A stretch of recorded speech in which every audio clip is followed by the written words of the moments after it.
told the news from our perspective. Welcome to F the News, the social current affairs podcast that's looking into all things female and empowering women everywhere. Thank you for joining us today. Now, before we kind of introduce you to our amazing guest today, we're going to talk about some of the headlines, that's what's going on in the news around the world. There's a lot going on, so let's have a little look.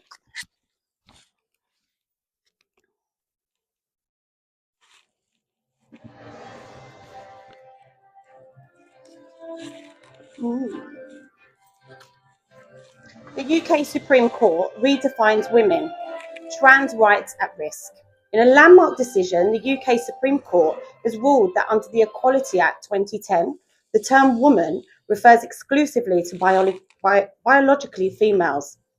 This has led to policy changes, such as the British Transport Police mandating strip searches based on biological sex, raising concerns about the erosion of transgender rights and access to single-sex spaces. Global leaders in action jeopardizes gender equality goals. There is a gender pay gap which is persistent in the UK. Gender inequality deters girls from STEM careers. A survey in Ireland has found that 3 in 5 teenage girls view gender inequality as the primary barrier to pursue STEM careers. Factors include limited access to STEM subjects in all girls' schools and persistent stereotypes about gender roles in science and technology. A Ukrainian tennis star accuses the WTA of moral abuse. The UK to criminalise use of hidden cameras for voyeurism. In response to a rise in voyeuristic incidents, particularly in mixed sex changing facilities, the UK government plans to outlaw the use of hidden cameras disguised as everyday items. The legislation aims to protect individuals' privacy and deter invasive practices. Latest news and breaking headlines. Anti-abortion campaigners, they push to criminalise women. Gender inequality costs global economically 10 million trillion annually. It's a lot to say. And educational disparities limit girls' access to STEM. The I Wish program's report indicates that all girls schools in Ireland are less likely to offer STEM subjects around beyond maths and science compared to mixed or all boys schools. There is a lot going on in the world, so thank you for listening to that. I'm sure we'll touch base with maybe one of our guests today and see what their thoughts on some of the news. Thank you. I'm excited to introduce our first guest. So with over 12 years experience and dynamic experience of that in the fitness industry, she is a powerhouse of positivity, passion and purpose. Known for her high energy and infectious enthusiasm, her mission is simple but profound: to motivate, uplift and empower people to live happier, healthier lives and to feel stronger for longer. She brings a holistic approach to fitness, prioritizing mental well-being and emotional connection just as much as physical strength. She realizes that everybody is different, and her empathetic, inclusive style meets people where they are, helping them discover not just what their bodies can do, but how they truly can thrive. Sounds incredible. Since starting her journey as a fitness instructor in 2011, her career has taken her from local studios to global stages. She has presented at major fitness events and retreats, both in the UK and abroad. She has held leadership roles at one of the UK's top health clubs, Third Space, including managing group exercises across multiple clubs. Beyond the studio, she has done it all, from bodybuilding, competitions, choreography, corporate events, mentoring, creating wellness content for digital platforms. I think the list can go on. International fitness presenter, celebrity trainer and wellness facilitator, she is helping shape the future of fitness education and digital engagement. I'm so pleased to introduce you to Faye Edwards. Had me sweating. You gave me the biggest boost. Really? Thank you. Well, listen, we like to do that. We're here to empower and Thank support you. and uplift. Amen to that. You sound like that's what you do as well. So welcome to F the News. I'm Pleasure having excited to you. be here. Yeah. She's coming with a beautiful, glamorous self. Yeah, well. I thought I would take off the sweaty leggings and I was wondering would the legging attire be appropriate for today? But she's coming. Yeah, I can't Oh, for you. How are you today? I'm very well. I'm blessed. I'm feeling really good. Good. Yeah. Amazing. Well, let's go back. Yeah. So 2011, that's when you kind of first started in this industry. Yeah. What first drew you into the world of fitness? What was happening for you at that Do time? I still have my glasses on? You do. It's all right. shame, Sun must sorry. be shining. Yeah. Outside. Let me fix up first. So my lifestyle before fitness, I feel like I was typical teens, like to go out clubbing, drinking and whatever. And I felt my lifestyle needed improving. So I did that thing where I better join a gym. Went to join a gym, fell in love with group exercise, particularly spinning classes. One day the receptionist said to me, "Oh, your class has been cancelled." I was fuming. I was like, why am I so, and I was surprised. I was so upset. I started to get addicted to, getting into this routine of coming to classes.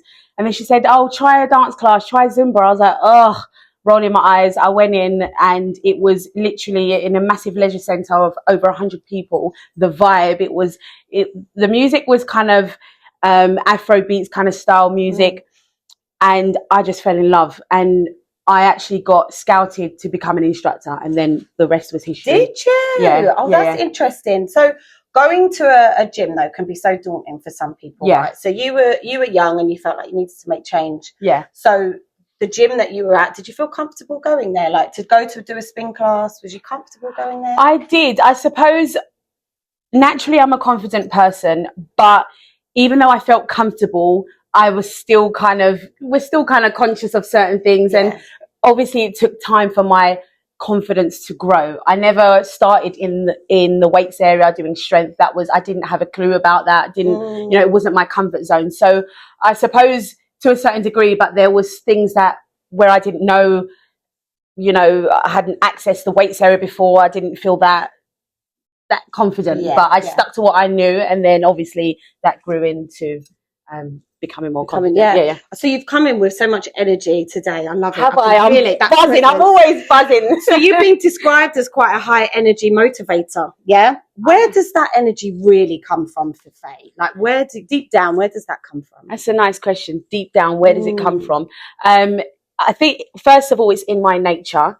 I always give credit to my mum. She has really shown me what it means to know your worth. First of all, so she's instilled confidence in me. That's lovely to hear. And I'm at a period in my life at the moment where I do have lots and lots of energy and feeling in a really beautiful space.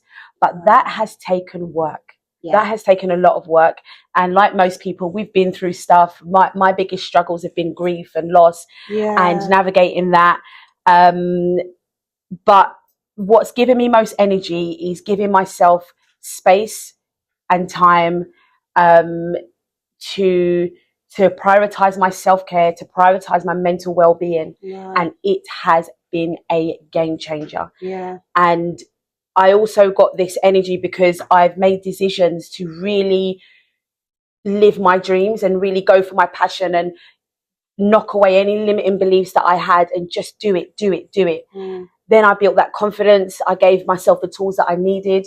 And then it's just given me this new zest for life and this energy. But how do you do that? Like, so anybody that's watching, like they might be going through something quite, traumatic or in a deep place or just lost, so they're going through a grieving process. Where do you find that strength or resilience? Does it take you first? Yeah, it's funny, finding the strength first. For me, I had to be at my most vulnerable. It's like, the saying, break down to break through, and really facing what is going on with you. And what we tend to do is sometimes, just keep going. Life is always life in, and let's just go. And we're suppressing. When someone asks us, "Are you okay?" We're like, "Yeah, fine." And inside you're having a little meltdown. No, you're not fine. So it's about really going inward. And this is where my work's going now, really going inward, finding out what it is that may be holding you back or you're struggling with emotionally and mentally, and finding the tools. Not everything works for everyone, not one size fits all. So it's down to us to be responsible for finding the tools that work, whether that's speaking to someone, whether that's getting professional help, whether it's exercising and doing whatever. So And in your like experience, because you've got so much experience, what's the biggest misconception, would you say, about fitness and mental well-being? Um, Fitness. People say that hold on. Let me gather my thoughts. Let me gather my thoughts about this one. For example, people focus on aesthetics first of all. And they can be put off by going into a gym because they think, okay, to get fit and to train is so much hard work and what have you. And it's about understanding, doing what's best for you and your body, going at your pace. And, you know, where some people don't know where to start or lack that education and what have you. So people will make certain judgments and think, oh, I can't go to the gym, it's not for me, I'm not fit enough to do that. Or making things like that first step is the scariest step, isn't it? I think we've all, like, I've gone through it. When you go to you're on your fitness journey, you're great, you're feeling great, but then you might stop or something's happened in life. And then it's that, I need to start again. I don't know if I can do that. I've got to put myself in them spaces again. Do you think, like, the gyms and fitness kind of industry now, is it more welcoming, would you say, for people? Are they getting better at that? Yeah, we have made improvements, but there's still much more improvements to make. And at the end of the day, my focus as well this year has really been, how do I reach out to the totally inactive people? I've got a big community of people who've been doing my classes, being clients and participants for the last 12 years. And people might come to me because they want to. What about the people who can't? What about the people who don't know where to start? Or what about those people? So for me, the answer is no, because it's still not as inclusive or welcoming as it should be. Look at social media. We might look at social media and see how fitness is represented, and it might be, you know, images of what people deem as perfection, even clothing, scrunch bum leggings, like, let's look at the perfect bum. Like, for me, it's like, it's too focused on the aesthetics. And what is perfect? And there's no such thing as perfection. No such thing. And Absolutely. It does my head in. And for me, I'm very passionate about making fitness and well-being inclusive for everybody and anybody. I can feel that and see that. You know, that's so good. And how do you help people reconnect with their bodies in a world now that often teaches us to be quite critical of ourselves? For me, I talk a lot about it in my classes. Any opportunity, if I'm teaching at an event, if I'm on stage, that's an opportunity for me to share something positive. It's not about come and let's move. You know what I mean? It's about educating people. So what was the question again? So I'm like this, by the way. Like, I'll have so many thoughts in my head, I can't keep up with myself. That's all right. But so it's about getting how do you get people to reconnect with their bodies? Oh yeah, reconnecting with the body. I empower people to, my ethos for Fayes Intentional Training is focus on the feeling. Okay, I like that. Focus on the feeling. And a lot of the time, especially say in my stretch or mobility class, I will encourage people to maybe close their eyes. When we close our eyes, there's less distractions and you kind of can go in. So I'm always talking about focus on you. Not everything is for everybody. Even teaching, I'm giving different options like every instructor does anyway. But that's the most important, because some people will just follow the lead, or they might see a physique and I want to be like that, I've got to do what they're doing, but they might have a different lifestyle to you. There's so many different factors. We can't just, not one size fits all. So it's about really giving people the permission slip to do what feels best for you. If you can't be asked to train that day, then guess what? You don't have to. It's okay. It's okay. You can do some other options. You can meditate. You can do a stretch. You can do 5 minutes of just mobilizing instead of doing that 20-minute HIIT workout that really you can't do that day. And then the next day you build your energy and you'll be able to do it. You know, it's meeting yourself where you're at. So and also getting the time. Like, I know I'm a victim of this. Like, I love exercising. I love working out. I did some fitness instructing in my time, so I enjoy it. But the reality of it, fitting it in my day sometimes, it's really challenging. It is hard. Yeah, it's so hard. How do we go? Like, can we be more disciplined with that and getting it in the day? It's really hard, and as I say, meet yourself where you are at. Yeah. Set small attainable goals, and I always say something is better than nothing. Look at your lifestyle and really sit down and say, okay, what would work? Yes. So for example, for me, I was a night owl. I am not a morning person. I had no energy to train in the morning. Right. So I'll do it in the evening. But then I was missing my evening sessions. Sometimes I would not do my workout because I cannot be asked. Just because I'm a fitness professional doesn't mean to say I don't lack motivation. I'm a human being. And because the whole day you're working, lots has gone on. So I had to really Faith, that's not working, do something else. Yeah. So now I've conditioned myself. We can all rewire new habits. I've conditioned myself to just get it done in the morning. And this is the most consistent I've been. And I'm busy with my work. Yeah. My work is my baby. I'm passionate. I don't have a lot of time. So my workouts are 30 to 40 minutes. That is it. I don't have time. Do you do that every session? 5 times a week. Okay. 5 times a week. Minimum will be 3. There'll be times in my 12 years that I haven't trained for a whole week or 2 weeks. Right. Life is always up and down. Yeah, and it's not being too hard on ourselves. Yeah, we can't. And you're known for creating and empowering and having a real inclusive space. Yes. How do you make sure that everyone feels seen and supported in your space? What makes you different with that?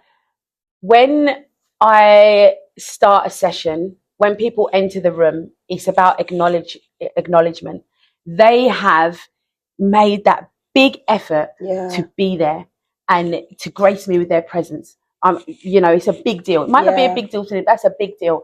So I do acknowledge everyone that comes into the room, saying hello, eye contact, talking. I love to try and get to know people's names. Nice. And then I'll lock it in, and later on maybe calling out names and things like that.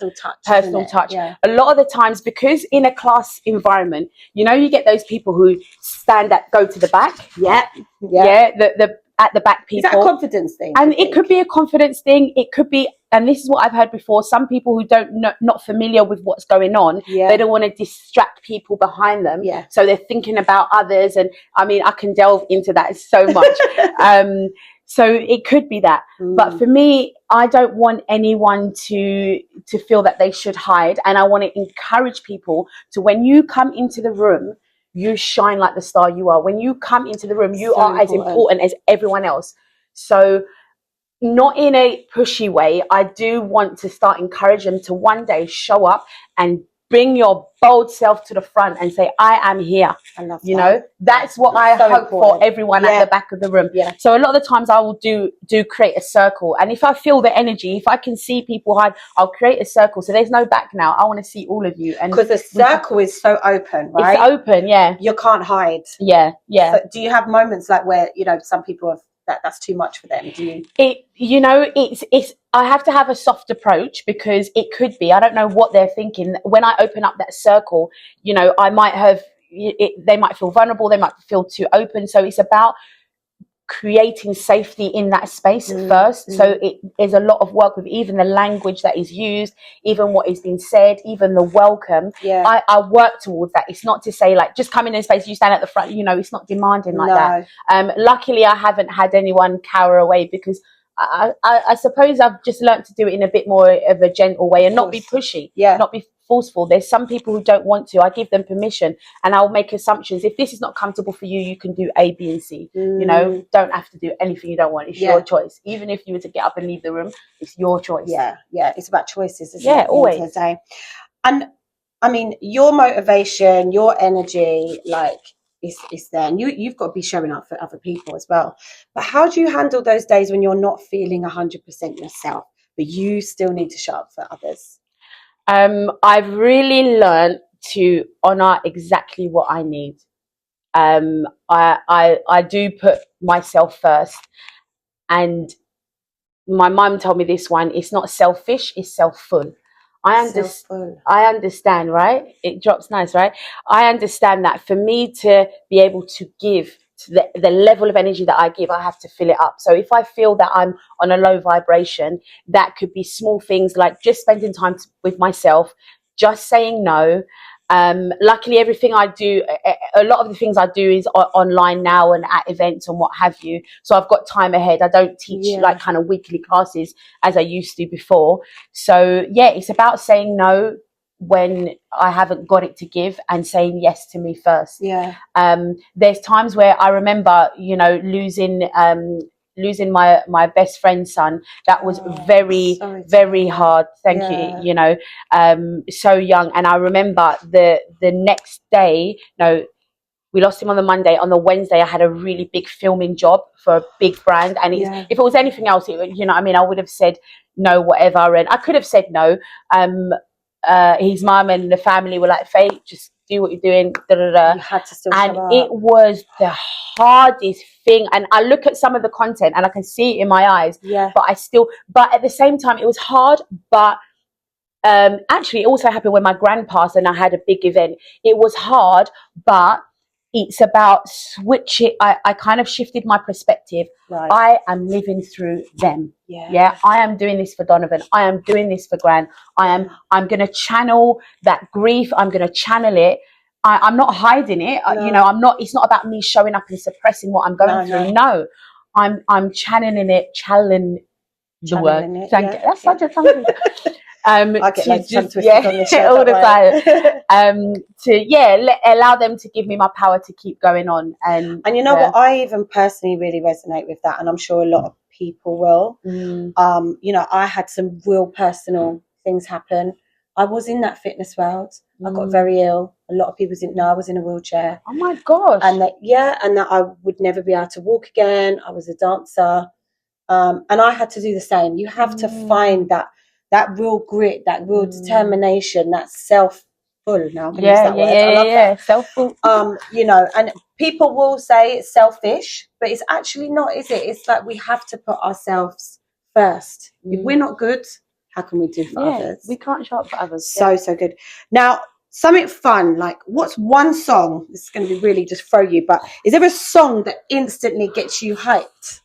This is hard. It's one of my, I hate these questions. Do you know why? Because I am so in love with music. Yeah. Music is my medicine. Music is everything to me, and it's a big part of the work I do.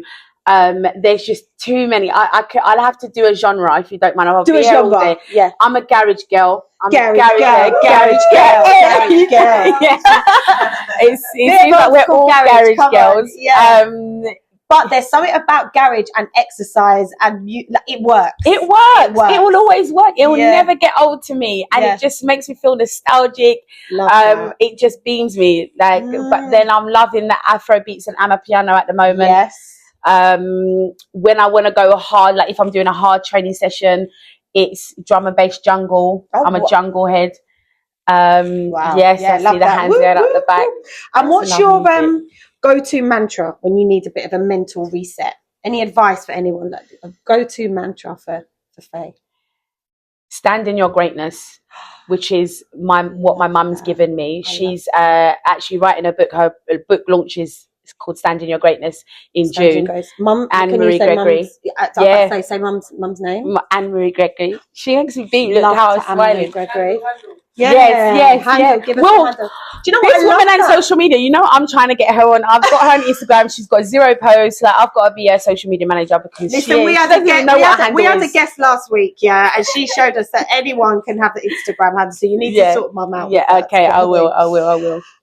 So that's great. So about mum, but what would be your so mum obviously influences you so much. You have a very close relationship with mum. Was mum in fitness world or anything? No, but I kind of dragged her in. But she loves it. She loves her. She goes to her aqua. She's religious. Pilates. She comes to fitness events with me. She's travelled the world with me, coming to retreats and stuff.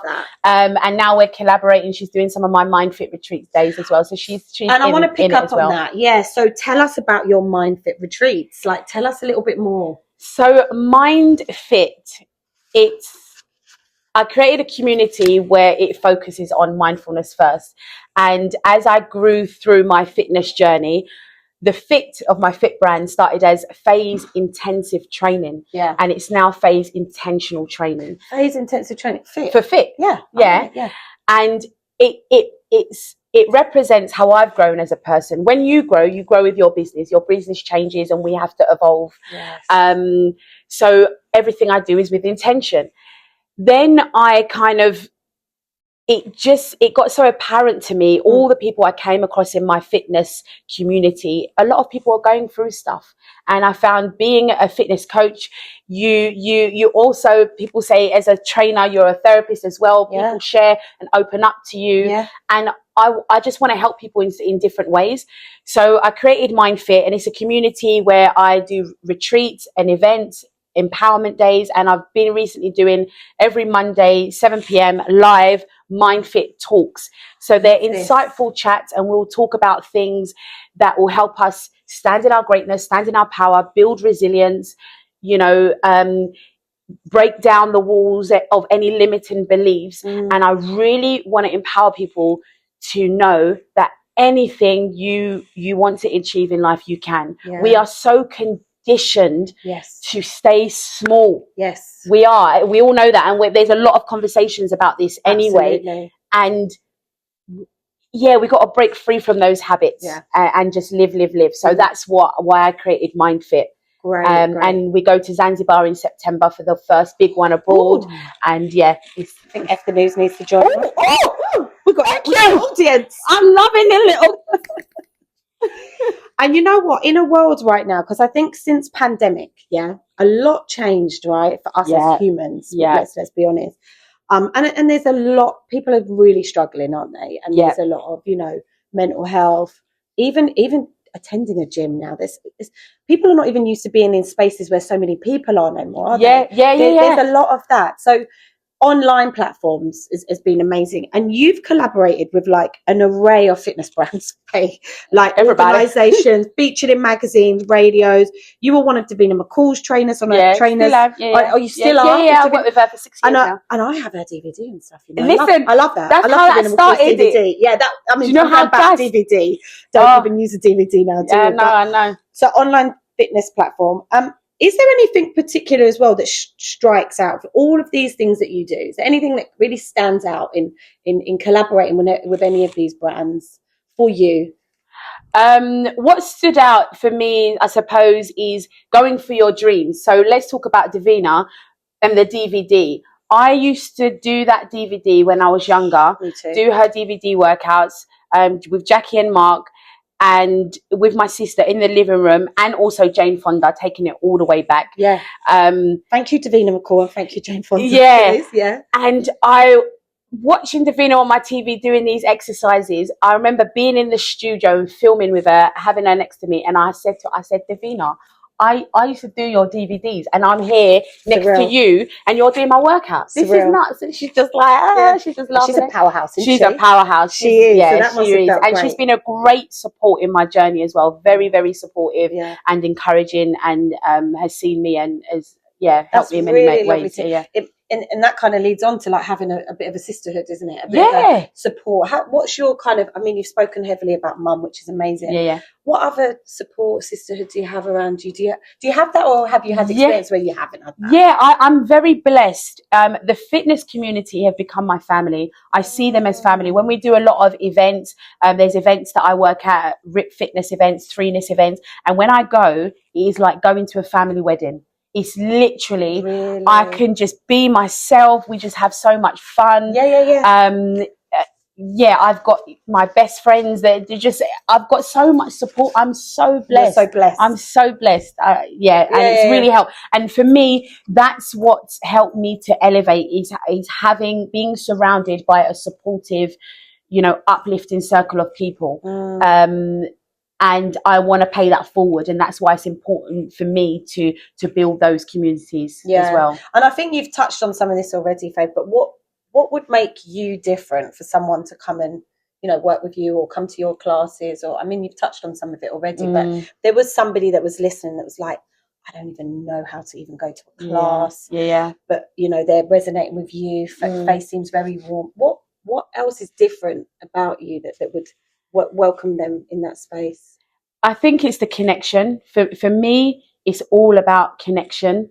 I am not there when I show up on stage or I'm teaching.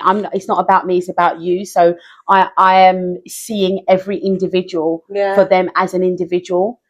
And that's all I can say really, because it's an experience. Like there's only so much kind of encouraging and pulling I can do. So I'm just here being myself. And if it resonates with you, you'll be called forward. That's it. I love that. And what's your hope for the world of fitness? Like you're already trying to make a change, but what's your hope for the next generation? I just really hope that the focus is away from aesthetics. Yeah. Totally away. And we're not going to change our bodies out of punishment, out of wanting to meet the expectations or standards of other people or social media, and that it comes from a place of true self-love. And it comes from a place where each individual is setting their own intention for them, so that they can live happier and healthier life. That's it. That's all it is.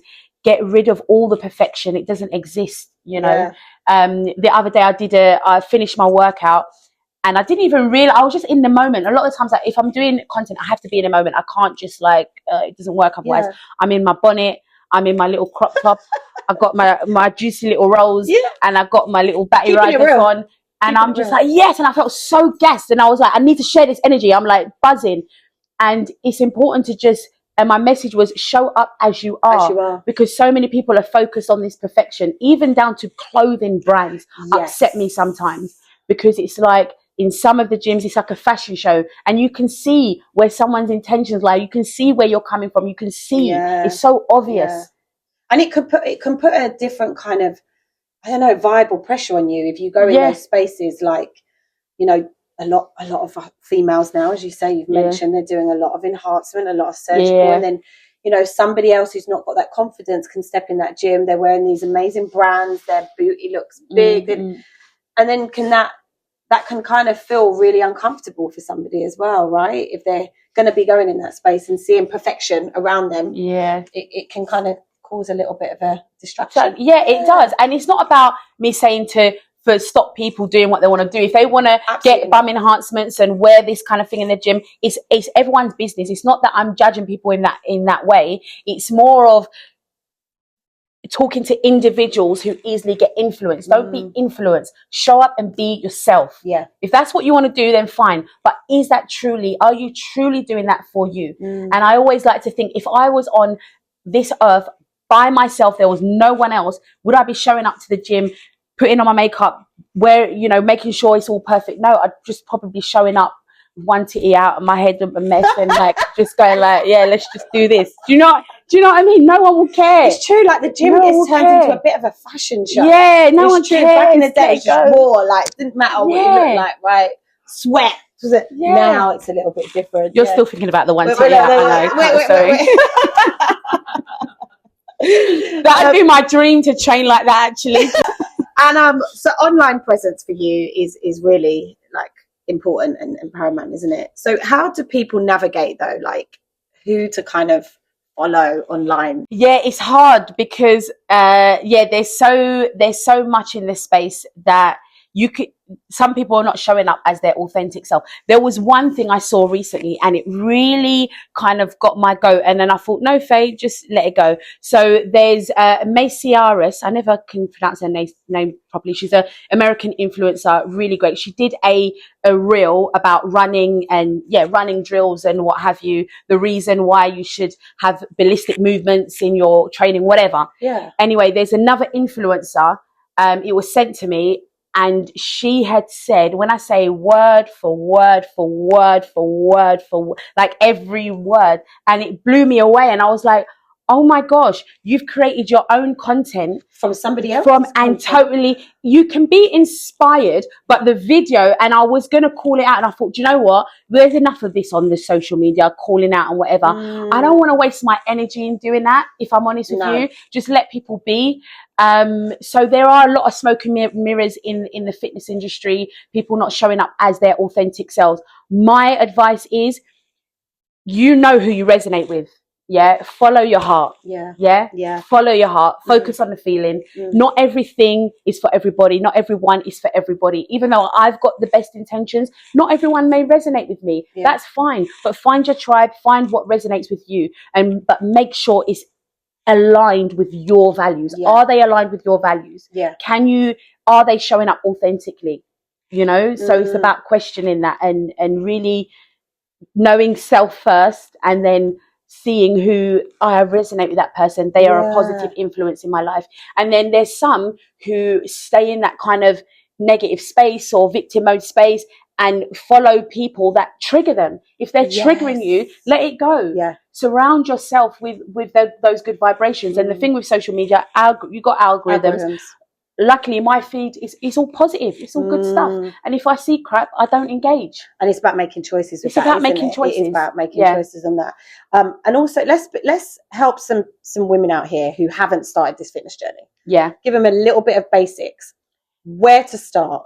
Where to start is find something you enjoy. Right. Find something. Don't think about, okay, my body, I need to get stronger arms. I need to get abs. I need to flatten my stomach. Forget all about that. Yeah. What do you like doing? What do you enjoy? If you like music, maybe go doing something that's dance related. If you like sport, maybe doing something sport related. If you like swimming, just start that first. Some form of activity. Do it with someone, maybe with family, maybe something with your children, or get someone you can be accountable with. Making it fun first, and just taking that small step, and the rest will follow. Do you think as a society, though, we're in a better fitness and well-being space than we have been before? I do, totally. I think so. And I always look at our grandparents' generations. They weren't, my gran, I always talk about my gran. She's a big motivation for me. And she had diabetes. It was hereditary. It wasn't that she had a terrible diet, and she had her leg amputated, so she was in the wheelchair and what have you. And she always was so impressed by my muscles in my legs. She was like, "Look at your legs strong." And I'll be like, "Oh, gran, feel my quads." And then one day she wanted to go upstairs because she hadn't been upstairs for a long time. Obviously, she's in a wheelchair. And I said, "Gran, I'm going to help you. I'm going to carry you. I'm strong. I'm going to carry you." Carry her and I helped her up the stairs. Didn't carry all the way back. She kind of bum shuffled. Yeah. And I remember, just spending that time with my gran towards the end of her life. And I was like, if only that generation was doing what we're doing now, she would have been, obviously aging is going to happen. Of course. We're not invincible, but there would have been some preventative measures. There could have been some more strength there and what have you. So we have come a long way, but we still got a long way to go. I'm positive about the space. And I'm on a mission to keep improving it, keep making it inclusive. You really are on a mission. I love it. And is there anything, like, what events and stuff have you got? You've got things coming up. You mentioned your retreat. There's so many things coming up. Tell us. So tomorrow, Shane, I go to Ibiza for yoga fit retreats. I present at Ibiza. Flying out to Ibiza. Yeah, I do that twice a year. And then I can't stay for the whole week because I've got another event in Bulgaria. And it's I teach for a gym out there, do a festival out there, and I've kind of collaborated with them and bring my own people. So I've created my fit trip. So I've got about 40 of my fitness community and my family. My mum's coming as well. I love this. Booked and my friends. And you're collaborating. Exactly. Collaboration is key. Is key. Absolutely. Key. Yeah. So Bulgaria will be on next Thursday. And then, the big one, Zanzibar in September. So much stuff coming. And then Bulgaria again in October. So, there's too many to do. I've But for anyone here in UK, how can they get involved with you? So social media is a great tool to connect. So Fayes Fitness page is about just reaching out. I love to connect. So people come in my inbox, you'll get a response. So it's just about asking the question on all social media platforms. Fayes Fitness. I kind of hate doing the whole selling thing. Like, you're not selling. I'm not selling. We're sharing. We're sharing. Fayes Fitness. Follow. So just message me. And just like, because we will open up to some maybe questions as well for the live audience. But what health wise, food wise, just talk to us about this, because we could, you know, talk about like the people that are like, I'm going to the gym 5 times a week, nothing's changing, body's not changing, mindset's not changing. There's some other things there should be to it. Yeah, and it's funny. That's why I always go back to mindset first. You know, there's no point just forcing yourself to go and do something if you haven't worked on your why, your reason why you're doing it, setting your intentions, and really, you know, look at your focus and what things get in your way, what barriers do you have. It's about facing that first. So what I do with my coaching as well, I've got my mind fit coaching now, and do one-to-one clients, where if someone wants to train with me, we're having a lot of conversations first before we do anything. You need to know you need to know where you're at, and you know, the reasons behind, because are you making change for your body because of negative feelings? So for example, are you in a space that you've been told you're not enough, you feel that you're not enough, so therefore you're going to the gym to change your body? For me, that's already not a right start. We need to kind of switch that, and you know, how can you love and appreciate and have gratitude for the body that it is now, and value it enough to, I want to make the changes because it benefits my health, not because it makes me look good, or someone will love me more because I'm in that shape, or that's the only way I'm going to give myself love is if I'm in this shape.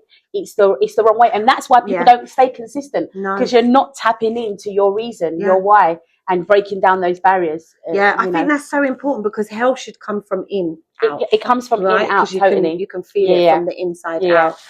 And I mean, the diet thing we spoke that's what I was going to say. But is there foods that people should be avoiding? When it comes to the food thing, we've got to understand everybody's different. Some of us have intolerances and what have you. Our bodies change, hormones change. What we can eat now may not agree with us how it used to be before. I do not believe in diets. There's no such thing as a diet. What's the point of having something temporary? Something temporary is not sustainable. No, we need to look at food as its fuel. How can I use this fuel how can I use this food to fuel me so that I have the best energy, so I feel good? So for me, I would always advise people, if people are not sure, get a nutritionist. And you know, there's only so much guidance I give nutrition to nutrition, because I am not a nutritionist, you know, and some trainers want to do everything all at once, but I want to get it right with people's body, because I know not everything works for everybody, and we all have different goals and different lifestyles. So we all know that you need high protein, good carb, or you need carbohydrates, that's your main source of energy, and good fats. We know that sugars, and that has no nutritional value. I don't like to say that's a bad food, don't have that. Does it have nutritional value? How is it, you know, helping you? I say try and minimize the crap. Stop eating crap. C for carbonated drinks, R for refined sugars, A for artificial flavors, and P for processed food. So just say stop eating crap. Reduce the crap. With caption on that. That is so important. And so it's just about keeping it simple. Just keep it simple. We overcomplicate things, and then we have a, you know, some people then have a bad relationship with a negative relationship with food. We don't want a negative relationship with food. And let it be known, I may be a fitness person, but I love me some chocolate. I love my chocolate. If I could live off chocolate all the time, 24/7 of my life, I would. This is funny, because actually, and talking of that chocolate, we've got a little gift for you, and because it is Good Friday. I'm glad she mentioned chocolate. Could you imagine if we were trying to give the fitness and health of chocolate? You see the power of saying what you want comes to life. That's manifestation. Thank you so much. I appreciate it. We're just gonna in moderation, though. Absolutely. And you know, we are live, and so we'd love to see if there's anybody that would love to pose a question to you. Are you okay for that? Yeah, of course. Let's do it. Have you ever struggled with anything dietary within your health and fitness journey? Yeah, I mean, we spoke about the bodybuilding. I did 3 bodybuilding competitions, and that was an experience and a half. Obviously I had to go down to like 10-15% body fat, and it's not sustainable, it's not the healthiest way, but it was for a reason. I was competing, and straight after that, I was just like, because you're restricted so much, I wanted to eat everything. I wanted to eat people, and I ate straight away, and I did the wrong thing. I was supposed to but I was just being greedy, and my body responded in a terrible way. You know, the bloatation, the response, the pain in my stomach, and what have you. So as I've got older, I've realised there's some things that don't agree with me. You know, certain intolerances. I am sensitive to sugar, gluten, wheat bloats me, and what have you. So things in moderation. So I'm still yet to I really want to get some tests, like proper intolerance tests done. Still, anyone out there who knows any recommendations, let me know. There we go. We've got someone here that does. So it was invested in by Stephen Bartlett. Yeah. And Davina uses it as well. So but yeah, I like to do my research and find out what works best. You know, we have to find out what works best for us. So yeah, I do struggle. You know, you can't. I'm in my late 30s now, and my body did. I know. I'm 40 next year. Woo! I can't wait. I'm looking at it. Right? It's joy. Joy keeps you young. By the way, I found a grey hair. Yeah, I found a grey hair, but you know the weaves and that cover up, so you will never see it. You will never see it. They try and weave for that. Get this exactly. Get this. My eyelashes. Oh, I got 2 grey eyelashes. Oh. And you know, when I first found the grey hair, do you know what my response was? I was so happy. But isn't that weird? Yeah. I'm like a wizard. I'm wise. Like, You're wise. They like, say this, don't they? And I've decided when I do hit my 40s, I'm not gonna go. I'm gonna embrace it because there's something about my 40s coming that I feel like there's been a shift, and there's a thriving shift coming. Yes. There's something coming. There's some energy that I've cultivated. So it's just about shifting your mindset. Yeah. And listen, you know what? This is why it's so beautiful. We have a space like this in a network, because that's what it's about. Yeah. Embrace your age. Embrace the blessings. Have gratitude every day. Exactly. One more question.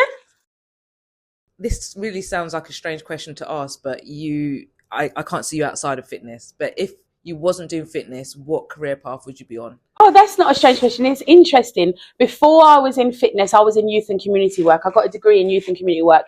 My huge passion is young people. Yeah. And I have wanted to kind of find the time to tap into get it, you know, working with young people again in some way. But I used to work in a respite centre for children with their disabilities and learning difficulties. I worked in a mother and baby unit. I've done nursery nursing and what have you. So empowering young people is my thing. Yeah. So I would say maybe I'd be in that area, but I do love I'm very creative. I've got an interest in all the digital stuff and videography, and so maybe that would be something that I would do, something behind the scenes, behind the camera. She's very creative. If you need a cameraman. We already know the answer, but I'm going to see if it's changed today. What's your favourite F word and why? Faye! Faye is the favourite F word. You know what? It's self-full. Self-full. I love that. Yeah. I love that. Self-full Faye. What a pleasure. Faye, thank you so much. You are a woman of wisdom and knowledge and well-being and health. It's my great eyelash. It's the great eyelash. Yeah. I think just from here, like just hearing all about you and your conversation, we can learn a lot from you.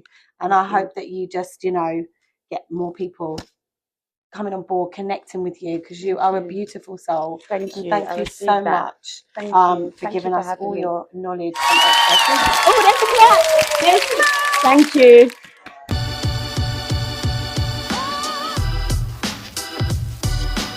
Welcome back. Thank you so much for staying with us. So our next guest is an image consultant, stylist and advocate for confidence through timeless style.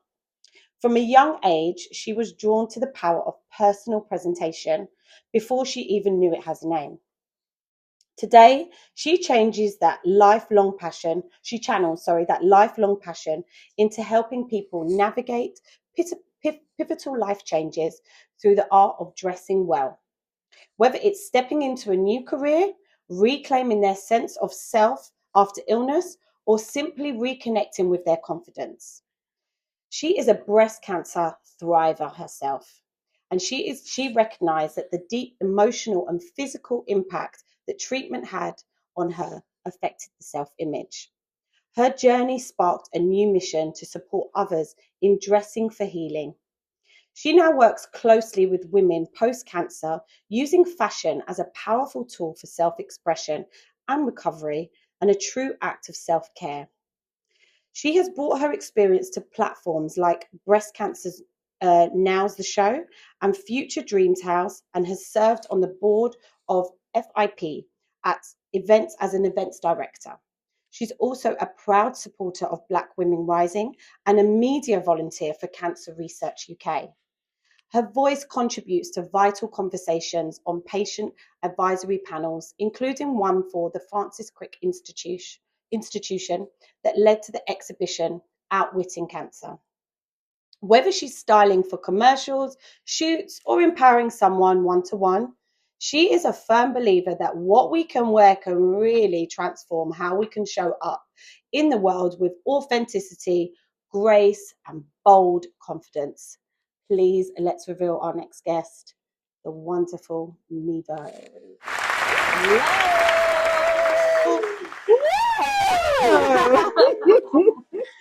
Oh my God! Welcome. How are you today? I am very, very well, thank you, I Liyanne. hope that lovely intro was, was welcoming for you. It was fantastic. I mean, what an introduction! And it was a lot. It was you're incredible. So How did I get all that? I know, how did you fit that all in? I know. But let's start. Yeah. So you said you were drawn to image consulting before you even knew it had a name. And I think some of us today, I didn't even know about this. So you're going to enlighten us. What is image consulting? Image consulting is dealing with a person, talking about the whole person. It's about dressing the whole person. It's about taking into account their personality, lifestyle, body, the shape of the physique, and the undertone. Yeah. So in terms of wearing color and which colors would look great on the person. So it's actually working with the whole person. Yes, as opposed to the styling. Yeah, but take us back to the moment that you realised that this was your path. Oh gosh. Yeah, take us back. Come on. Rewind. I think so. From doing it from a younger age, and then getting to the stage where I then began to work in retail. Yeah. And the moment that sort of crystallized with me was, we had a customer that came in. I was working in Selfridges at a concession in Selfridges in the many decades ago. Yeah.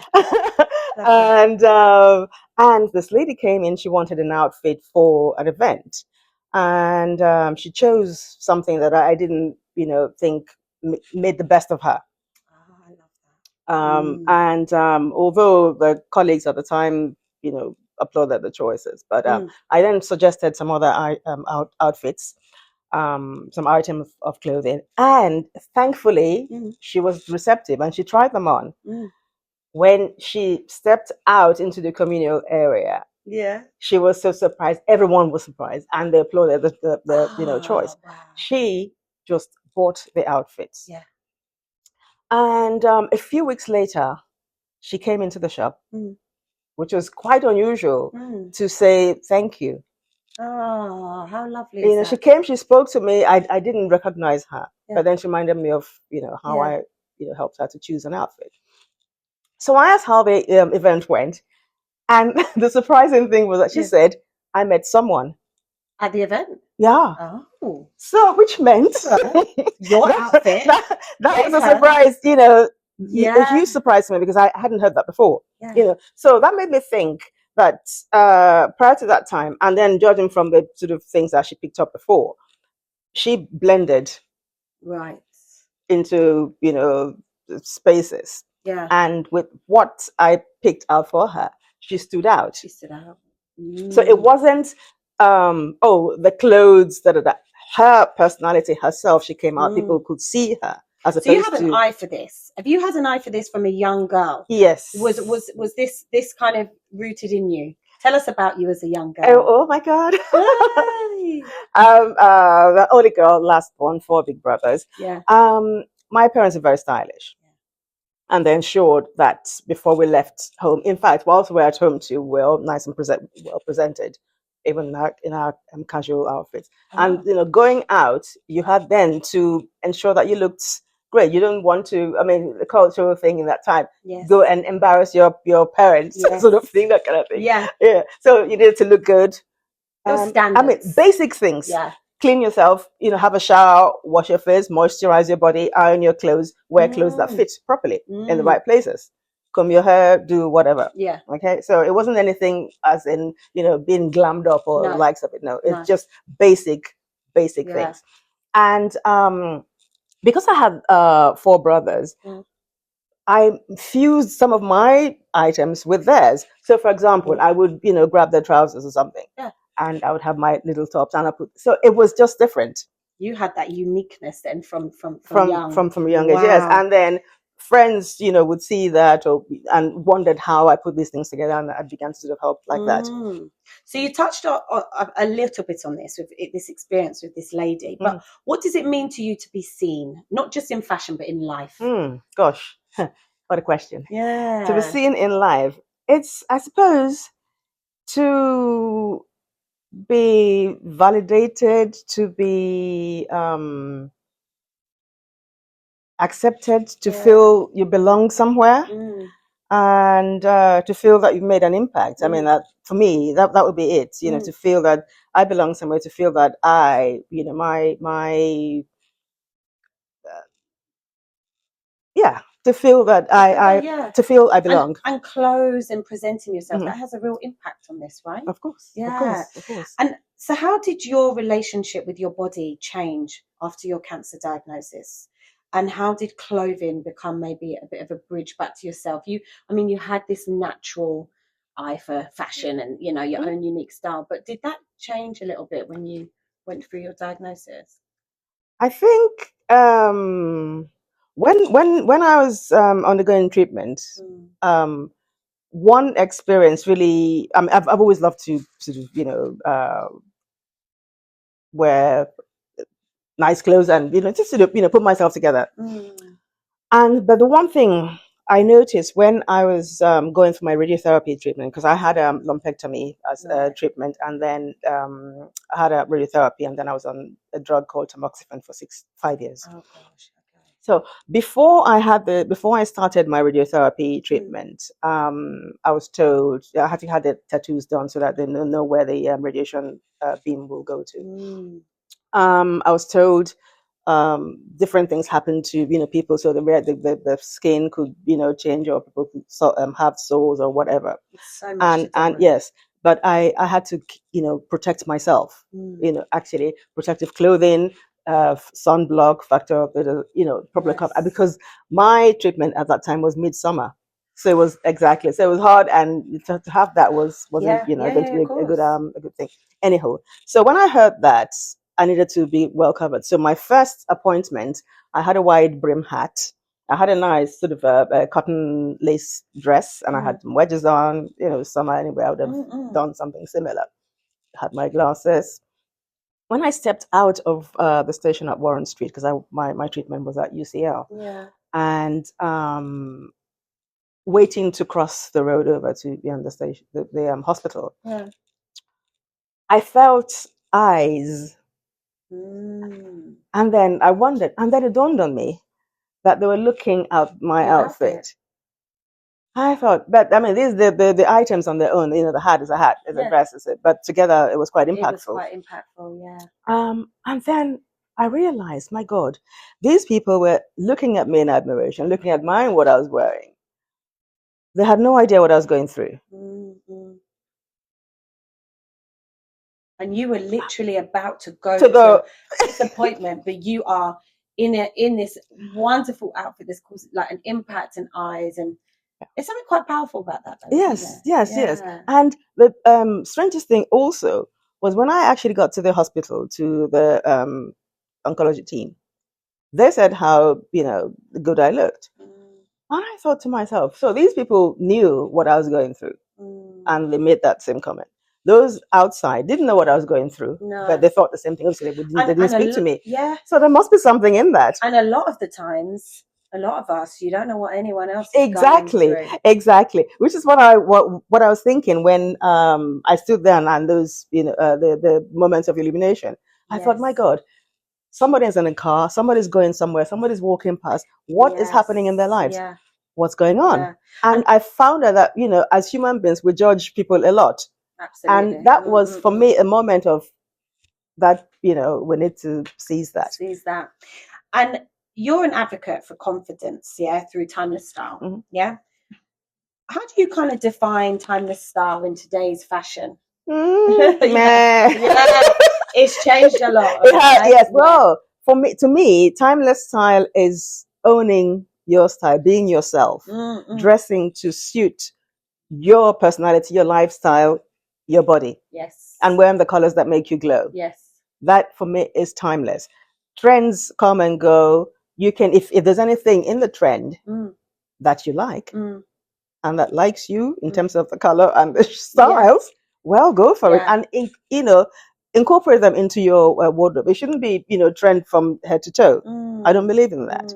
I don't believe in, cookie cutter for everybody. Like, dress for yourself. Yeah. So how do you help women with navigating that, finding out that? Because you could, as you say, that lady has picked an outfit that she thought worked for her. And I think we all have moments of that. We think that this, absolutely. I feel comfortable in this. But actually having another eye, like somebody like you that could say, have you tried something? How do you work with women to do that? Is it quite challenging at times? I mean, sometimes, when I talk about this, there's sort of some resistance. But what I help people sort of, understand their bodies, understand the colors that suit them, understand the rules as such, loosely, and taking into account your personality and lifestyle. But once you understand that, then you can dress what you. I mean, I am not dictating to anybody what they should or shouldn't wear. Yeah. But it's sensible to understand your body so that you make the best of it. It shows a bit of who you are, right? Doesn't it? Exactly. Your personality. Exactly. And you've been involved with breast cancer now. Future Dreams House. Am I saying some of these right? Yes. Black Women Rising. Yes. And so many more. I mean, you could give. But what impact have these collaborations had on you personally and professionally? Okay. Oh gosh.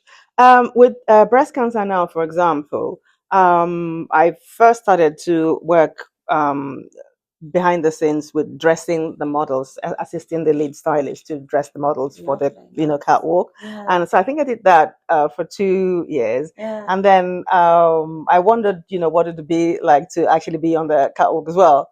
Did you go on the catwalk? Yeah, so to have the rounded experience of the giving and receiving. Okay, so I was encouraged to apply for it, and I did. So I was on. That? Oh, it was amazing. It was fantastic. Did you prefer being catwalk or behind?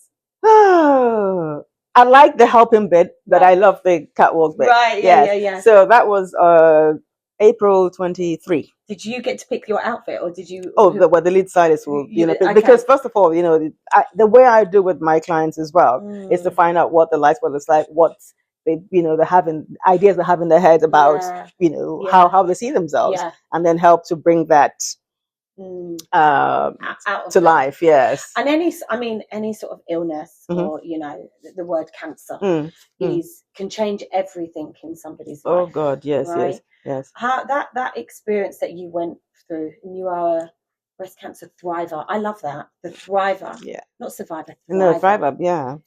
How have you seen many good success stories from helping women that are now thriving with their wardrobe, with their style? Have you seen a lot of success with that? Yes. I mean, people, of course, react differently on different stages, so different levels before you get to, before you get comfortable. Yeah. But the things I've heard from after, the workshops that me, myself, and another stylist would do at Future Dreams House, is the women sometimes, they come in, of course, feeling lost, feeling Yes. not themselves, feeling things have happened to them. Yeah. They've either Body lost weight, changes. they've increased in weight, they have scars, something has gone wrong, and how do you accept that again? So, and at the end of it is that understanding that there really is nothing to fix. In my mind, for me, it's a matter of uh, whenever that time comes, getting to the bit where you are accepting of the situation and being grateful for being Yeah. alive, because when there's life there is hope. Absolutely. Okay. And they come out saying things like, oh my god, I never thought I could wear that. Firstly, or I never thought I could wear that again, or I never thought I could wear that. I didn't even realize that this was my that must shape. get And it's really emotional for you Yes. at times, Yes, because you yes. are you're really giving in that moment, and you've been able to tap into yourself and find how to navigate that for you, but to help other people, that's so empowering, isn't it? It is. And we think, because with the other charity, so the Black Women Rising as well, tell me about that. because it's founded by Liyanne Marie, MB, Yes. and again, she she was diagnosed when she was very young. Yes. Again, so she's making this is for young Black women, but then out into the Black community as well. It is such a fantastic thing, and that's the impact for me with that is that it's actually giving me sort of more confidence to even speak out more. Of course. Yeah. Okay. Yeah. And to give help to be one of the representatives, I suppose. Well, because you can feel alone, right? But having something like that, it's a real network, it's a real community. You're supporting others, they're supporting you, and that's really incredible what she's created as well, Liyanne. There. Yes. Why is it important for you to amplify the voices and experiences of Black women in the cancer community? I mean, you've touched upon a little networking community there, but why is it so important, do you feel? I think the voices, of the Black cancer community needs to be heard. We need to be counted, when research is being done. Yes. We need to have images of us and the reactions of particular treatments. Because, for example, when I before my radiotherapy, and I was told, "Oh, your skin will go red and things," but then that doesn't really apply to me as such. Yes, I mean, skin tones, different. So it's having those things, and then encouraging the community to participate in patients' advisory groups or panels. Okay, so that there's that understanding. Because when I did that at the Francis Crick Center Institute, it was there talking about our experiences. So it was me and another person, and then a few other people. So it's just across races. But talking about our experiences, talking about how treatments affect us, and also meeting the scientists, because there's a global community. So meeting the scientists, and also debunking those myths that scientists, as according to Hollywood, they're sort of in the dungeon somewhere with wild hair, looking crazy, with the white coat on. Yes. There is a young, vibrant, brilliant, fashionable, everything scientists from across the world. Right. So it's meeting, and then for the scientists also to meet patients, not just consider them little samples. Yeah. But they are human beings with feelings. Of course, yeah. Sort of thing. So that was fantastic. So getting our voices heard, getting counted when research has been done. Absolutely.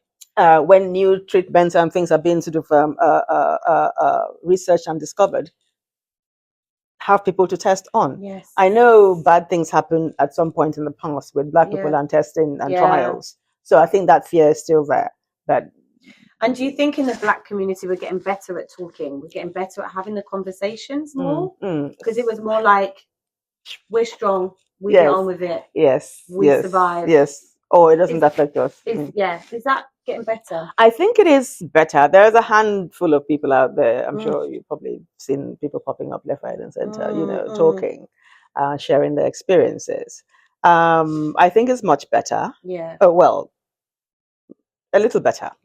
There is a long way to go. There's still a long way to go. But, you know, with people like you and Liyanne, and exactly, that's making such a difference. exactly. Can you share a story where fashion really played a pivotal role in someone's post treatment transformation? I mean, you don't have to name names, but no, God, I won't name names. Yeah, a story that you would be happy to share with us.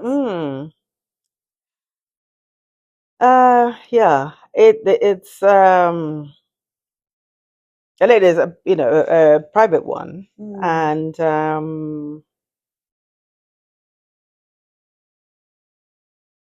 it's, I think they were so down and folded in, because depending on the severity of treatment and whatnot, they can drive you crazy, and there was the PTSD as well, which no one spoke about. I didn't know until it happened. Yeah. Okay, so it's that bit, and how did I sort of manage to coax that person out? I mean, it's a gentle thing. Again, as mentioned previously, it is step by step. We're all different. Absolutely. Okay, so it is that sort of constant, I guess, reassurance that they're okay, that they will be okay, that there is hope, because I think it's very, very important. This is one of the things about being, speaking out. Yeah. I say speaking is not for everyone. Sharing is not for everyone, but everyone must see and hear. Yes. And to see somebody who has come out the other end, gives hope, right? It does give hope. Yeah. So is that gently sort of talking to this person, showing them, the beauty of the body, having them understand that they are actually alive and well and free, from the disease, and getting them to understand in the small steps how to move forward. Because it doesn't work easy for everyone, does it? No. I had an illness. It wasn't cancer, but I had a severe illness when I was younger, and it's so true. That can really stay with you and traumatize who you are as a person. Yep.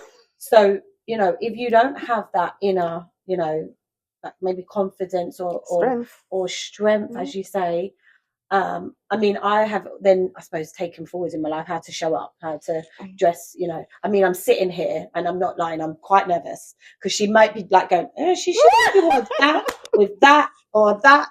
No, but I think you're right in what you're saying, is that you have to feel comfortable in, what you are. But for some people, comfortable may be a loose, baggy tracksuit. Right? A loose, baggy tracksuit is fine. Yeah. But go on. The colors are right for you. I mean, can I just talk about color quickly? Because already my eyes are like, right, we've got black, we've got green, we've got blue on the nails, we've got red. They're like, woo! There's a lot of color going on. Yep. And that's okay. Yes. We can be, okay with throwing color. Exactly. A lot of people are afraid of wearing color, though. Yes, why? I know. I think there's that thing of, I think I'm making a show of myself. Really? Because I remember when I was little, well, not even little. When I was little, I was okay. When I got somewhere around, my late 20s, I had red lipstick on, and then the person said I looked like a prostitute. Oh, do you know what? Red is associated with this, right? It's vibrant. It's vibrant. It's passion. Right. Yes. But you have stayed wearing the red lipstick. Oh no, yes. I stayed off it for quite a long time, and then I recovered. Okay. Yes. You recovered from that comment. But it's shame, isn't it? How one comment could really... Exactly. And then things in terms of clothes as well, then people say, oh, you're making a show of yourself. You're too this, you're too that. It's too this.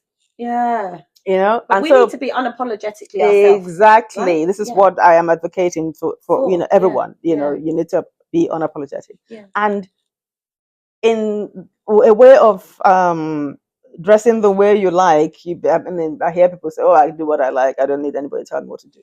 Absolutely, but do it well, so that you're looking your best. You can help with that. You can look in your best. Yes. So you help others express confidence through style. What does confidence actually feel like to you beneath the surface? Let's get beneath the surface of you. What does confidence feel like? Yeah. Confidence to me is being yourself. Right. That's how I see confidence. It's not always something that happens instantly, but of course we grow up, we're mature. You then learn that life. If you're not yourself, then you're being somebody else. Yeah. So it's being myself. So being allowed to be yourself. Yes. Yeah. I think that's probably it, because I myself, I know what I'm doing. Yeah. Because of course that would help to be part of your confidence building. And just show up. I think be yourself is what. So if be yourself in a good way. Not I know sometimes you hear people say, I'm just being myself, and that's sort of no. We don't want but having the courage of your convictions. Yeah. I think confidence is an interesting one because it's there might be a lot of people watching and they go, what really is confidence? How I'm not me personally, but I'm not very confident. Yeah. We're not confident in everything. Yeah, I could go to a space where I don't feel confident. Yeah. But there's something in your talk of like power dressing and stuff. So let's talk a little bit about power dressing. Yeah. And what that means, to you or what it does for other women if you can show up in a space with, what's power dressing? Oh, power dressing means different things to different people. Yeah. For me, colors. Big, yes, the colors that make me pop, the colors that make me glow. Right. So I won't wear, colors that don't do anything for my skin tone. Yeah. That would be. Then you'll make you attracting attention in a wrong way. In the wrong way. Yes. So I wear colors that make me pop. Okay, so I know my colors. I know the colors that do that. What's your colors? Well, there's emerald green, blues, red, colors yellow, that today. Pink, fuchsia, lilac. We've got it going on in here. Yep. Yeah. Those are right. Black does it too. But so the confidence is great. But can you talk to us maybe about a time that you didn't feel very confident? Oh, yeah. How did you? What helped you find your way back? The times when I didn't feel very confident. Oh, there are many instances and different remedies, I suppose. Yeah. Is there a particular time in your life that you remember? Yes, I mean the time in the past when I didn't feel myself because I was in a circle that did not accept me as myself. Let's elaborate on that. A circle of people, yeah. Friends, family, those sort of things. Yeah, friends, family. And they've made you feel. They made me feel. They made me feel not good enough. Wow. And I can really feel the emotion of this question from you. Not good enough. Yeah. To something, to the other, and where my aesthetics are used against me. Really? Yeah. So. Wow. Yeah. So it's those sort of those kind of things where that made me feel those things made me feel very insecure. Yeah. And my recovery was getting away from those types of people. Yeah. So the cases where you know are to be told that oh yeah, you're good looking, but so what, Yeah. you know Yeah. but there's not something that I actually thought of. No. I don't think about it. It's there. Mm. I've learned, and that almost led to, well, it did lead to a bit of self-loathing. Really. Yeah. Yeah. Yeah.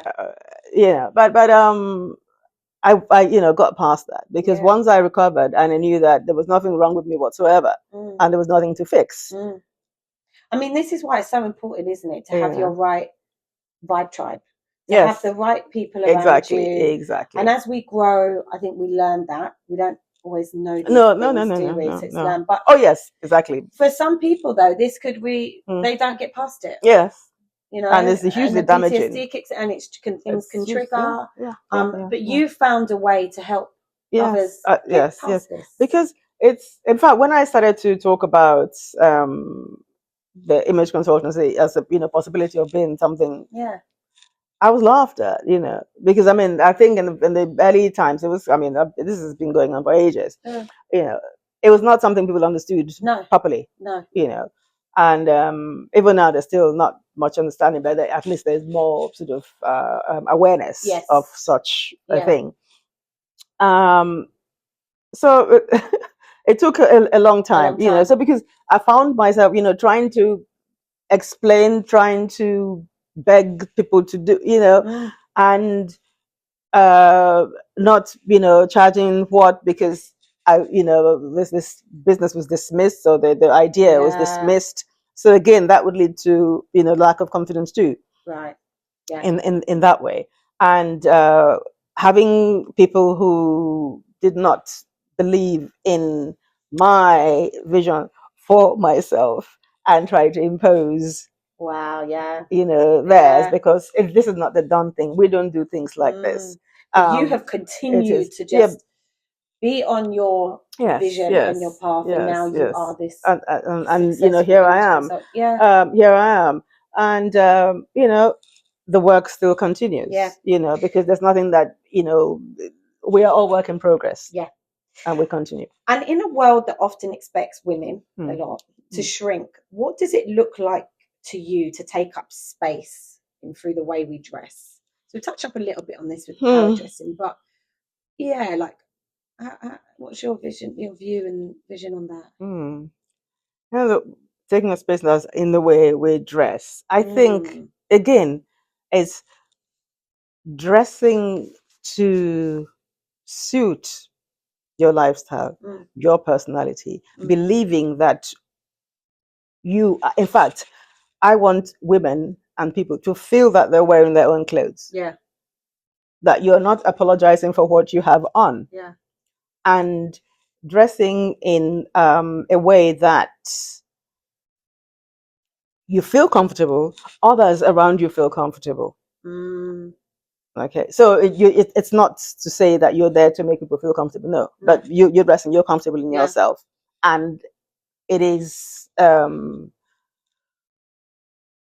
right according to the space that you're in. I suppose again. There's that. Do you think fashion is like evolving with that? Like women, we're all different shapes, all different sizes. Absolutely. We like all different things.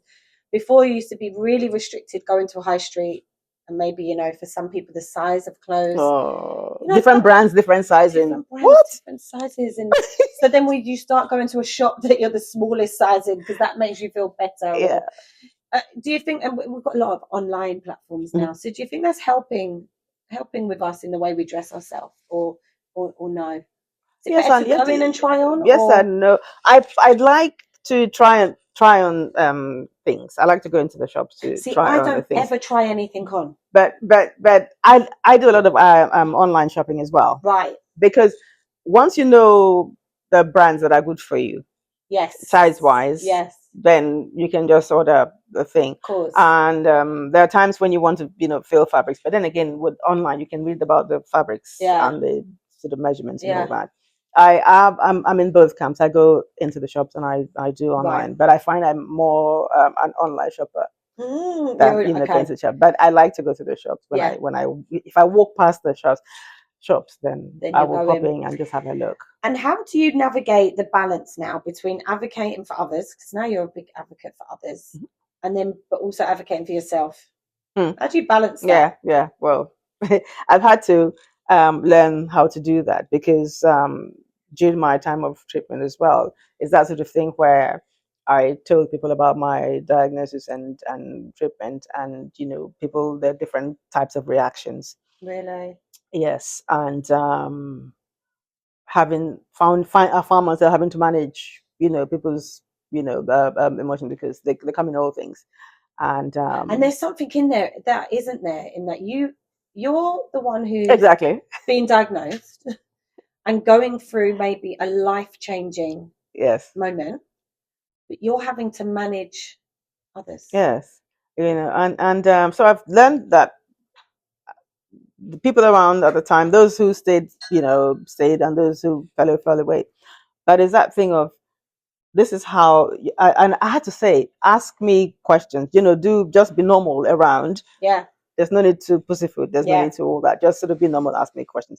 Anyway, then moving forward to how I manage myself, because post the radiotherapy and then when PTSD kicked in and everything, I had to go and learn how to calm my mind down. How did you do that? Because there's a lot of people that are probably suffering with Yes, PTSD. exactly. How did you do that? I had, thankfully, the presence of mind to call my breast care team because I was discharged, and the first 2 days I was very happy that I didn't have to go to the hospital every day. And I could just, I was discharged, see you in 3 months' time. I thought, hey, nice. Yeah. Yeah. And day 3 was when suddenly my brain popped. I thought, what's going on? And I'm not quite sure what happened, but then panic ensued. Kicked in. And that, I think, that turned out to be the fear of not being in regular contact with the professionals. Right. I was left on my own. You were left on your own. But a lot of women will go through that, and now they're left on their own. Yes. So thankfully, I had the presence of mind to call the breast care team to say, look, this is how I'm feeling. Yeah. What's going on? Good that you did that. And the woman who I spoke to, because I knew her, she started laughing. So when she laughed, I thought, you could feel relieved. Oh, good. Is this a thing, or have I lost? She says, no, it's a thing. We've been expecting you, all right. Oh, so it must happen. Yes. So I went in, and then they offered me 3 sessions with a clinical psychologist, which I took very gladly. And then I spoke to her. She was very, very helpful, how to manage my thoughts, manage my mind, and not be... Yeah. Yes. And then referred me to, recommended rather, to go to peer-to-peer counseling as well. That there were a few coming up. So I went to 2 of those. One run by then it used to be called Breast Cancer Care before it became Breast Cancer now. And then the other one was run by Macmillan. The acronym is HOPE. And so I went to those 2 things, programs. And when I arrived, I was the only Black person there. Really? So not a problem, fine. But it sort of made me like, what's going on? I know they're like they're having, who have suffered. And so I asked the facilitators, one of the facilitators, I said, look, it's not, I'm very grateful this is here. I'm happy with that. I just wondered, do you get Black people coming into this thing? I don't see anyone that's like me. Yeah. He says, oh, they've tried, but what the comment I got was that, they're hard to reach. And then I thought, they're hard to reach. That right. And I thought, but anyway, she then followed quickly by asking that, and actually saying that they were thinking of doing another outreach program. Would I be willing to share my story? That was the birth of my story sharing. I love that. Yes. And so I agreed to do that. And they now, I think a few months down the line, we had an open space at Peckham Library where they had professionals and people who've, suffered, and then talking. But your story now is helping so many others, right? Thankfully. Because you are this thriver. And are you free from cancer? Oh, yes. 12, was it 13 or was it 12 years? Oh, yes. I have to put that. And that's beautiful news to Yeah. hear. A wardrobe essential for you that you Ooh. cannot live without. A dress. A dress. Yes, A long I know I'm dress. wearing trousers. A long dress. That's interesting. No, yeah, just dress. And tell me, what is your power outfit when you want to feel unstoppable? I mean, you mentioned one of these outfits already, but is there anything? It was a go-to outfit for you. I mean, you've mentioned color, but so It depends would it on be where am I going? depends where you're going. Yeah. So you really think? Do you plan these outfits like in advance? Or I are you am not a great planner of outfits. I'm a mood dresser. I am as well, you know. Yeah. Yeah. Some Because people plan yeah. so in advance. I can't do that. No. I have to see how I feel on the day. Yes. Depending on what mood I'm exactly. in. No, exactly. I didn't know that. I'm a mood dresser. Thank you. That's good to know. I didn't know what I was. I just was like, I don't plan what I'm wearing tomorrow. Exactly. I might not feel in that mood to wear that dress tomorrow. But I mean, there are times if something pops into my head at night, I just say, okay, then I'll wear it. I mean, I've always visioned, I do need my own personal stylist because I have like visions of how I want to look, but then I might not have it in the wardrobe. So I try and create my own. Yeah. Shop. No. I believe in shopping in your wardrobe. Oh, right. Okay. Oh, yeah, absolutely. Do you have seasonal? Is your wardrobe like color? Yeah, transition. Yeah, color. Yes. Do you know what? High five to that, because you know I did that this year. I've never done that before, but lady, what I will say to you, is change the game in how I dress now. I would have just clothes everywhere, right? Hung up to the. I actually made it a thing this year, and mine is all color coordinated. Yes, I do. So it took me 2 days. Yeah. Because I do like shirts, for example, block of color, dresses, block of color. Over the Easter, get color coordinated. When you wake up in the morning, one of those mad days, and you know which is what, if you're in season, and then transition out, blah, blah, blah. But again, still blocks of color. You can just wake up in the dark winter morning and say, oh, I want the blue top. The blue top is over there. Go. Which blue top? You decide. But you're going to the blue. You're picking it up. For this. It helps. It does help. So when you think about the women that you've worked with, the thrivers, the professionals, the everyday heroes, let's say, what do they teach you about being resilient? Oh, the lessons I get from that, it's not over. It's not over. Keep going. Keep going. Keep going. You know, because it's not over. I think that is great advice. And I think what you've taught us all today is there's power in, the way you dress, the way you show up, colours in how you pick. So I think hopefully everybody's going to go and colour coordinate. Yes, do it. And also we just want to just check what questions that we have online. But before we go to a question, we actually have a little gift for you. Oh, you do? We do. Let me see. And I'm hoping you'll receive this because it's Good Friday and Easter. We've just got a little bunny. Oh, well, thank you. Please enjoy that. I mean, now there's a proper colour going on. We've got I know. You as well now.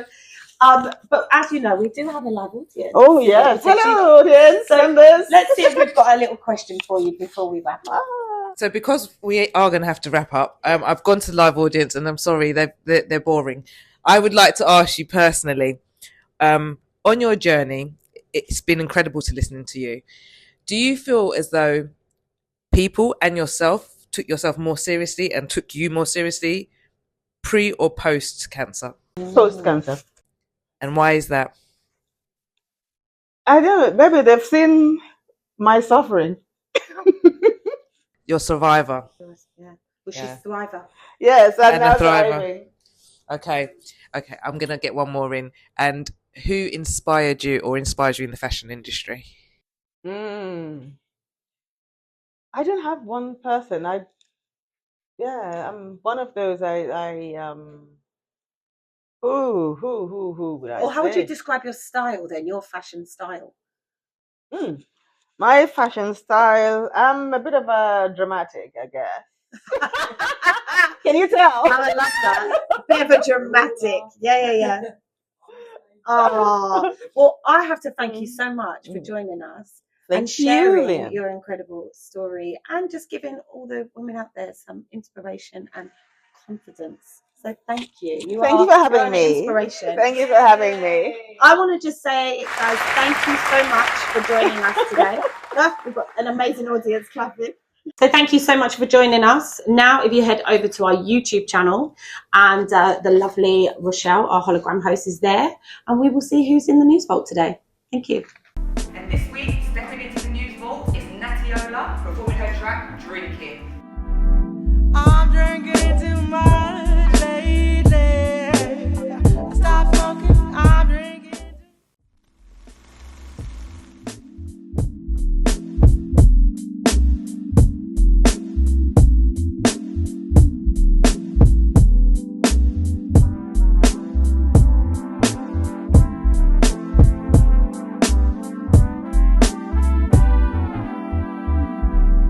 I'm drinking too much lately. I stopped smoking, I'm drinking too much lately. I need to motivate my mind, my frame, my mind. I need to motivate my mind, my frame. I've been hitting the bottle every day. Somehow I feel like it keeps the demons away. I know it's not convenient for me to drink and say that I liked it, but I'm gonna change. I've been hitting the bottle. I've been hitting the bottle. And it's in me, babe. It's in me. I've been hitting the bottle. I've been hitting the bottle. And it's in me, babe. I need to take it easy. I know my liver don't agree with me. I need to ease up on the liquor, 'cause my life is gonna be short and very quick. I know I'm saying it, I gotta do it, I gotta do it. I've been hitting the bottle. I've been hitting the bottle. And it's in me, babe. It's in me. I've been hitting the bottle. I've been hitting the bottle. Yeah. And it's in me, babe. Skididid, skidididididididid, skididid, skididid, skidididididid. Skidibidibidibidibididid.